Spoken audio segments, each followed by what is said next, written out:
ನಾಡಿನೆಲ್ಲೆಡೆ ಯುಗಾದಿ ಸಂಭ್ರಮ. ನಾಡಿನ ಜನತೆ ನೂತನ ಪ್ಲವನಾಮ ಸಂವತ್ಸರವನ್ನು ಭಕ್ತಿಯ ಆಶಯಗಳೊಂದಿಗೆ ಬರಮಾಡಿಕೊಂಡರು. ವಿವಿಧ ದೇವಾಲಯಗಳಲ್ಲಿ ಪಂಚಾಂಗ ಶ್ರವಣ ಸಹಿತ ಧಾರ್ಮಿಕ ವಿಧಿವಿಧಾನಗಳು ಸಂಪನ್ನಗೊಂಡವು. ಪ್ರತಿ ಬಾರಿಯೂ ಚಾಂದ್ರಮಾನ ಹಾಗೂ ಸೌರಮಾನ ಯುಗಾದಿ ಆಚರಣೆಯ ಮಧ್ಯೆ 15-20 ದಿನಗಳ ಅಂತರ ಇರುತ್ತೆ. ಆದರೆ ಈ ಬಾರಿ ಕೇವಲ 1 ದಿನದ ಅಂತರದಲ್ಲಿ 2 ಯುಗಾದಿಗಳು ಬಂದಿದ್ದು ಜನತೆ ಸಂಭ್ರಮದಿಂದ ಬೇವು ಬೆಲ್ಲ ಹಂಚಿಕೊಂಡಿದ್ದಾರೆ. ಕೇರಳ ಗಡಿ ಪ್ರದೇಶ ಮತ್ತು ಕರಾವಳಿ ಕೆಲ ಭಾಗಗಳಲ್ಲಿ ಯುಗಾದಿ ಹಬ್ಬವನ್ನು ವಿಷು ಅಥವಾ ತುಳು ಭಾಷೆಯಲ್ಲಿ ಬಿಸು ಎಂದು ಕರೆಯುತ್ತಾರೆ. ದೇವಸ್ಥಾನಗಳಲ್ಲಿ ಮತ್ತು ಮನೆಗಳಲ್ಲಿ ಹಿಂದಿನ ದಿನ ರಾತ್ರಿ ಹರಿವಾಣದ ಅಕ್ಕಿಯಲ್ಲಿ ತೆಂಗಿನಕಾಯಿ, ತರಕಾರಿ, ಹಣ್ಣು, ದನ ಧಾನ್ಯಗಳನ್ನು ಜೊತೆಗೆ ಕನ್ನಡಿಯನ್ನ ಇಡಲಾಗುತ್ತೆ. ಇದನ್ನು ವಿಷುಕಣಿ ಎಂದು ಕರೆಯುತ್ತಾರೆ. ಮರುದಿನ ಬೆಳಿಗ್ಗೆ ಮನೆ ಮಂದಿ ಎದ್ದು ಮೊದಲು ಕನ್ನಡಿಯಲ್ಲಿ ಮುಖ ನೋಡಿ ಅಲ್ಲಿರಿಸಿದ ಕಣಿಯನ್ನು ನೋಡಿದರೆ ವರ್ಷ ಪೂರ್ತಿ ಸುಖ ಸಂಪದವಾಗುತ್ತೆ ಎನ್ನುವ ನಂಬಿಕೆ ಇದೆ. ಅದಾದ ಬಳಿಕ ದೇವಸ್ಥಾನಗಳಲ್ಲಿ ಪಂಚಾಂಗ ಶ್ರವಣ ನಡೆಯುತ್ತೆ.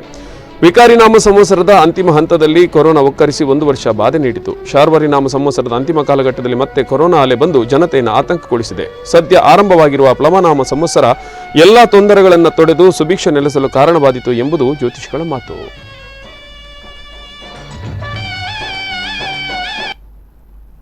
ಆದರೆ ಈ ಪ್ಲವ ಸಂವತ್ಸರದಲ್ಲಿ ಈ ಕುಜನು ರಾಜ ಮಂತ್ರಿ ಆಗಿರೋದ್ರಿಂದ ಜನರು ಭಯಗ್ರಸ್ತರಾಗಿರುವುದಿಲ್ಲ. ಹಾಗೆ ಅಂತೇಳಿ ನನಗೆ ಭಯ ಇಲ್ಲ ಅಂತೇಳಿ ಬಾವಿಕಟ್ಟೆಯಲ್ಲಿ ಡ್ಯಾನ್ಸ್ ಮಾಡಿದ್ರೆ ಏನಾದೀತು, ಬಿದ್ದೋದಿತ್ತು. ಸೊ ಅಲ್ಲಿ ಕೂಡ ಒಂದು ನಿಯಂತ್ರಣ ಬೇಕು ಅಂತೇಳಿ ಆ ಭಯ ಹೋಗುವಂಥ ಒಂದು ಸಂವತ್ಸರ ಇದಾಗಿದೆ. ನಾನು ಸಾಧಿಸಿಯೇನು ಮಾಡಿಯೇನು ಅಂತೇಳುವಂಥ ಒಂದು ಕಾನ್ಫಿಡೆನ್ಸ್, ಆತ್ಮವಿಶ್ವಾಸ ಬರುವಂಥ ಒಂದು ಸಂವತ್ಸರ ಇದಾಗಿದೆ. ಎರಡನೇದಾಗಿ ಇದಕ್ಕೆ ಸಂವತ್ಸರದ ಗುಣ ಹಾಗೆ ಆದರೆ ಅದಕ್ಕೆ ಸರಿಯಾದ ರಾಜನು ಮಂತ್ರಿಯು ಎಲ್ಲ ಒಳ್ಳೆಯ ಇದರಲ್ಲಿದೆ. ಆದರೆ ಕೊರೋನಾ ಲಾಕ್ಡೌನ್, ಸೀಲ್ ಡೌನ್ ಯಾತನೆಗಳಿಂದ ಹೊರಬಂದ ಜನತೆಗೆ ಒಂದಷ್ಟು ನೆಮ್ಮದಿಯ ನಿಟ್ಟುಸಿರು ಬಿಡುವ ವೇಳೆಗೆ ಮತ್ತೆ 2ನೇ ಕೊರೋನಾ ಅಲೆ ನೆಮ್ಮದಿ ಕೆಡಿಸಿದೆ. ಈಗಾಗಲೇ ಹಲವು ಕಡೆ ನೈಟ್ ಕರ್ಫ್ಯೂ ಆರಂಭ ಆಗಿದೆ. ಲಾಕ್ಡೌನ್ನ ಕರಿಛಾಯ ಆವರಿಸುತ್ತಿದೆ. ಕಾರ್ಯಕ್ರಮ ನಿಗದಿ ಮಾಡಲು ಭಯಪಡುವಂತಾಗಿದೆ. ನಿಗದಿಪಡಿಸಿದ ಕಾರ್ಯಕ್ರಮ ರದ್ದಾಗುವ ಭೀತಿ ಇದಲ್ಲಿದೆ. ಕಳೆದ ವರ್ಷ ರದ್ದಾಗಿದ್ದ ಕಾರ್ಯಕ್ರಮಗಳು ಮತ್ತೆ ರದ್ದಾಗುವ ಸಾಧ್ಯತೆ ಕಂಡು ಬರ್ತಾ ಇದೆ.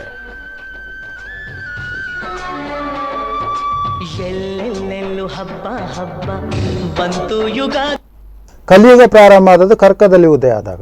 ಅಲ್ಲಿಗೆ ಕರ್ಕ ರಾಶಿಯಲ್ಲಿ ಸೂರ್ಯೋದಯ, ಸಪ್ತಗ್ರಹಗಳ ಉದಯಗಳು, ಇದನ್ನು ದಿವಸ ಲೆಕ್ಕದಲ್ಲಿ ಹೇಳಬೇಕಿದ್ರೆ 18,70,70,851ನೇ ದಿವಸ ಇವತ್ತು. ಇನ್ನು ಪ್ಲವ ಸಂವತ್ಸರದಲ್ಲಿ ಕೆಲವು ಗ್ರಹಣಗಳಿವೆ.